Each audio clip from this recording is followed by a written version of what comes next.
बिस्मिल्लाहिर्रहमानिर्रहीम। एक नए एपिसोड के साथ मेहताब आपकी खिदमत में हाजिर है। ये वीलॉग जो कल हमने आपके साथ IMF के हवाले से डिस्कशन की थी, उस पे जो होने वाली डेवलपमेंट्स हैं वो आपके साथ शेयर कर रही हैं। 2 से 3 चीज़ें बड़ी इम्पॉर्टेंट हैं जो कि मैं समझता था कि जो मेरे देखने वाले हैं उन तक ये इन्फॉर्मेशन पहुँचे ताकि वो अपडेट हो सके। बिल्कुल ये एक डिफाइनिंग मोमेंट्स चल रहे हैं। आइंदा 48 घंटे बहुत ही इम्पॉर्टेंट हैं। अगर आइंदा 48 घंटे में सेनेट ऑफ पाकिस्तान से जो मौजूदा बिल है स्टेट बैंक ऑफ पाकिस्तान का, controversial state bank of Pakistan का अमेंडमेंट बिल जो है 2021, अगर वो जैसे कौमी असम्बली ने उसको पास किया है उस हालत में पास ना हुआ तो IMF का प्रोग्राम ख़तरे में पड़ जाएगा। अब आज का जो सेनेट का एजेंडा था उसमें तो स्टेट बैंक ऑफ पाकिस्तान का जो अमेंडमेंट बिल है वो इस एजेंडे का हिस्सा नहीं था, लेकिन आधे से ज़्यादा दिन गुजर चुका है और हुकूमत किसी टाइम भी बाकी एजेंडा को मुअत्तल करके उसको इंट्रोड्यूस कर सकती है। चूँकि अभी तक जो मेंबरान हैं सेनेट के, उनके सामने वो सर्कुलेट तो हुआ है, वो बिल ले नहीं हुआ। अब उसका तरीक़ाकार ये है कि या तो एज़ इट इज़ उसको जिस तरह आपने असम्बली में पास करवाया कि एक तरफ अपोजिशन जो है उसकी बेंचेस से आवाज़ें आ रही थी और आपने जल्दी में उसको पास कर लिया, या तो इसी तरह का तरीक़ाकार अपनाए ट्रेजरी बेंचेस और चेयरमैन सेनेट को एतमाद में लेकर वो जो सेनेट की स्टैंडिंग कमेटी ऑन फाइनेंस है उसको रेफ़र ना किया जाए, बल्कि डायरेक्ट उस पर वोटिंग जो है वो करवाई जाए। और वोटिंग भी इस अंदाज़ में करवाई जाए कि जो कौमी असम्बली से बिल आया हुआ है उसे एज़ इट इज़ पास कर दिया जाए। तो ये हुकूमत के पास ये हल है। दूसरा ये है कि अगर फ़र्ज़ किया अमेंडमेंट्स मेजर्स के अंदर आ जाती हैं तो वो रेफ़र बैक होगा कौमी असम्बली को, और फिर कौमी असम्बली पे है कि वो जो सेनेट की तरफ से चेंजेस है उनके साथ उसको पास करे, या जो पुरानी वाली जिस साल में पास हुआ तो उससे दोबारा उसको पास किया जाए। अब देखना ये है कि ये किस तरह का रूट जो है वो गवर्नमेंट अडॉप्ट करती है, क्योंकि अगर सेनेट ने मेजर चेंजेस उसके अंदर इनकॉर्पोरेट कर दी तो फिर हुकूमत के पास इसके सिवा मेरे ख्याल में कोई चारा नहीं है कि वो joint sitting of the parliament को बुलाए और जल्दी में इसको पास करे। लेकिन जो मेरे देखने वाले हैं उनको मैं याद दहानी के तौर पर बताना चाहता हूँ कि 28 जो जनवरी है वाशिंगटन में IMF की मीटिंग हो रही है और आज 25 तारीख, आधा दिन गुजर चुका है। अब हुकूमत के पास 26 और 27 2 दिन हैं कि इन 2 दिनों में वो पास करवाए। 28 का दिन भी कह सकती है चूँकि वाशिंगटन और पाकिस्तान के टाइम का फ़र्क है, लेकिन मेरा ख्याल ये है कि 48 घंटे बहुत इम्पॉर्टेंट है। देखना ये है कि हुकूमत क्या फ़ैसला करती है, क्योंकि अगर ये बिल पास ना हुआ तो फिर शायद इस हुकूमत की सर्वाइवल भी मुश्किल हो जाए, और अगर ये बिल पास हो गया एज़ इट इज़ तो फिर ये लगता है बहुत से वाक़फ़ान हाल ये समझते हैं कि आइंदा जो चंद माह हुकूमत के टेन्योर में 5 साल के लिए बाकी हैं, ये 41 माह गुजर चुके हैं और तकरीबन 18 से 19 माह बाकी हैं, तो शायद हुकूमत अपना टेन्योर कंप्लीट कर ले।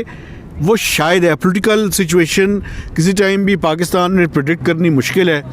लेकिन ये मैं आपको बता सकता हूँ कि अगर ये IMF का प्रोग्राम नहीं होता तो एक बैलेंस ऑफ पेमेंट का क्राइसिस अगले चंद माह में फुल फ्लैज जो है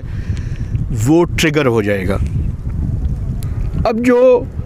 पाकिस्तान के टॉप के इकनॉमिक मैनेजर्स हैं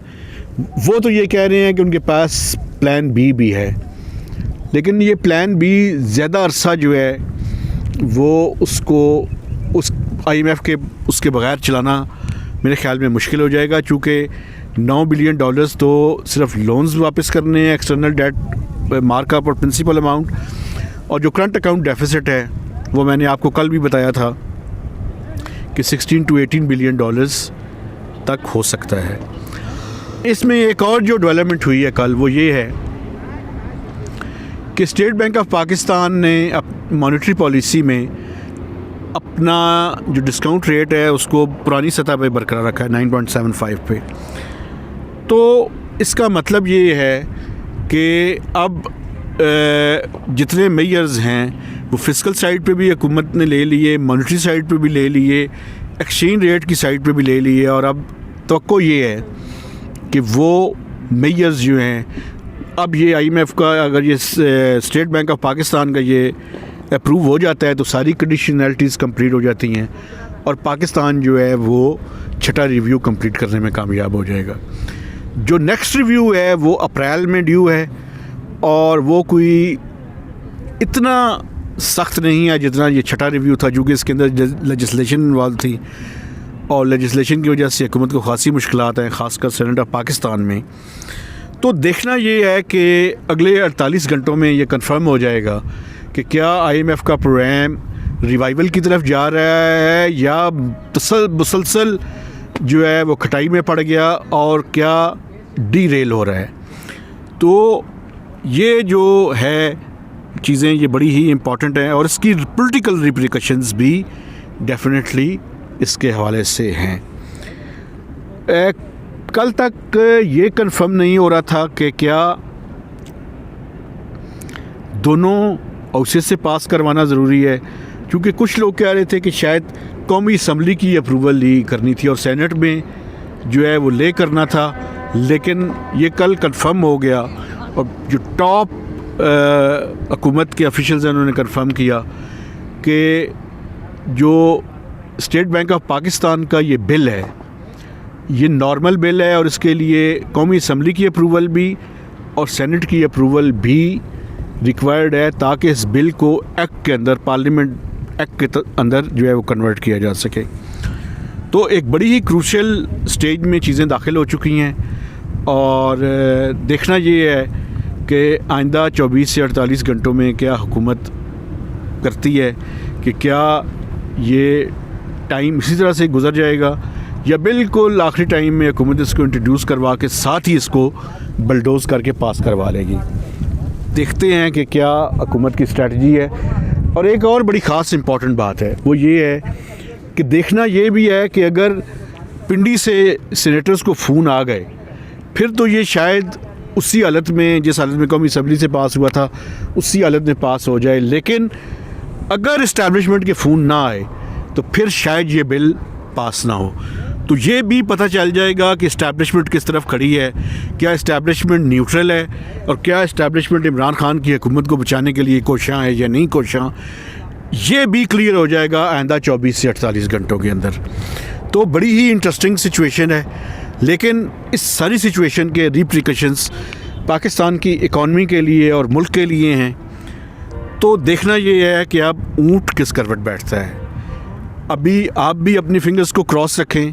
मैं भी अपनी फिंगर्स को क्रॉस रखता हूँ और मेरे नए वीलॉग तक जो है आप उसका इंतज़ार कीजिए। आपसे ये वादा ज़रूर है कि हम कल भी इसके ऊपर आपको अपडेट करते रहेंगे और जो इकॉनमी की बाकी खबरें और पॉलिटिकल इंपॉर्टेंट खबरें हैं वो भी आपके साथ शेयर करते रहेंगे। तो महताब हैदर को नए वीलॉग तक इजाज़त दीजिए। खुदा हाफिज़।